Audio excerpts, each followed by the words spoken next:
I like this, okay? I post things I like. This to me is a good word. And I believe that this level of goodness came into what I considered good before, because what I considered good before is what people told me was good, is what I could see to be good. And by the grace of God, He is showing me something that is better than what I considered good before. A word from God that isn't framed in this way of you hear a word and now you feel like there's something for you to do, right? Even can feel soothing. Oh, you just gave me a word because I was wondering, I need confirmation on what to do. What to do? What am I supposed to do? Right? You call me out in my sin. Now I feel convicted. This feels good because now I can distract myself with something to do. It's just how I see it now, right? I don't know. I can soothe the restlessness that's in me with more activity. I think a lot of words that people consider to be good were packaged in this way. And I think for a time I considered it good too, because what was most natural for me was tell me what to do. I don't know what to do. But now, this is a good word. What He is doing. This is what He is doing. This is how you are in the crosshairs of what He is already doing. And the word is just bringing you into the reality that He is already doing these things. There's such a popular approach to preach and to teach from this place of instructing people on what to do. And the truth is something that's supposed to make you like go and do something different or whatever. It's like, oh, you're calling me out. I have believed lies. I'm going to stop believing lies now. Or something. You called me out in this behavior. I'm going to stop doing this behavior now.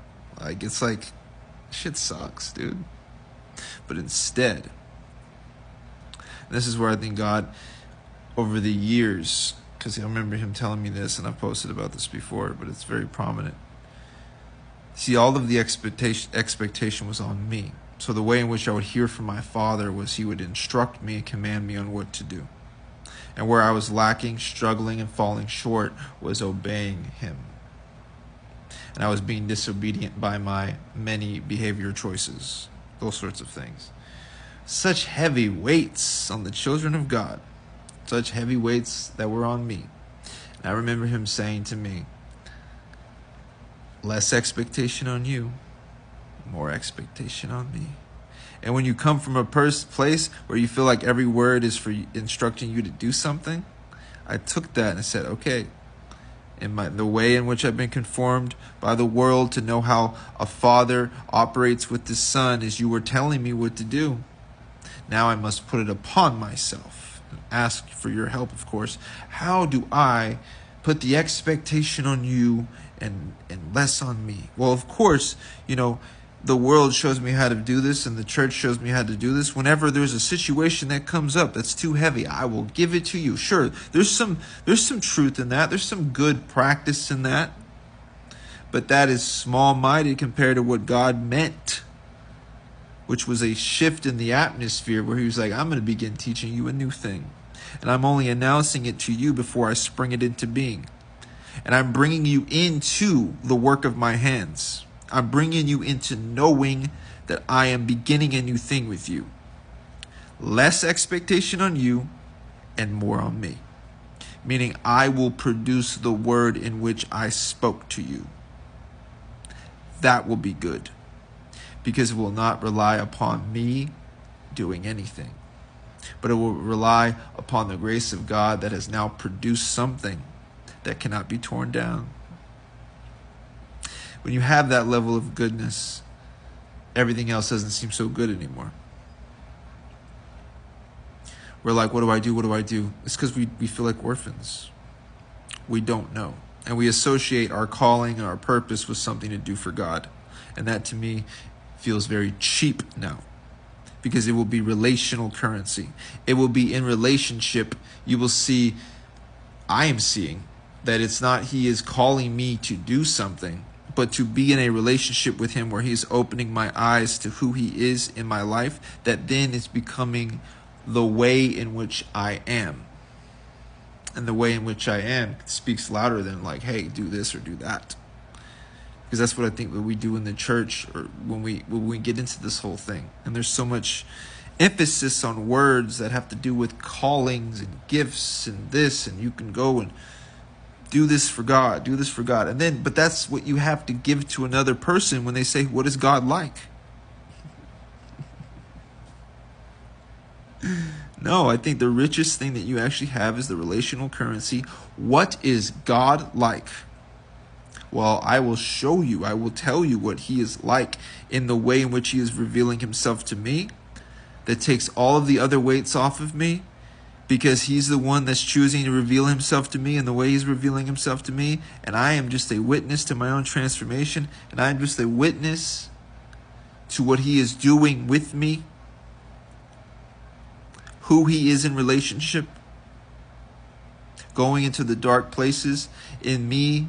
And I'm thinking that he's going to judge me and shame me for my behavior or idol worship or whatever in the church that we say this is what he's doing. He's calling you out. You need to put these things down. He's like, nah, dude, he's not doing that with me, bro. A father with a child, I never knew it. Orphans don't have any idea, or ones that have been deceived to believe that they're orphans have no idea what it's like to have a strong father in their weakness. To have a capable father and being brought into the reality of the work of his hands, what he's already doing, that's a good word. Maybe the other ones have a place or something. But I feel like it's one of those things where it's like, it's good for a time, and then it stops being good because you just got an upgrade in what good is. Right? It's about you being with him. And you can't be with him better. You can be with him more honest, but I think even he pulls the strings of all of that. He will get you to be honest. But we can't. We're like, how do I be better with him? How do I obey him more? How do I worship him more? How do I do this? How do I make him more in my life? How do I take these things out of my life? Then you hear words that tell you how to do this. And those words suck. Those words are terrible to me. Because I like the words that come with the spirit of freedom. Meaning you were caught in the crosshairs of what he's already doing and you stumbled your way into knowing it. You're just like, oh shit. He's been working my entire life, hasn't he? He's already thought everything out. Take me deeper into that.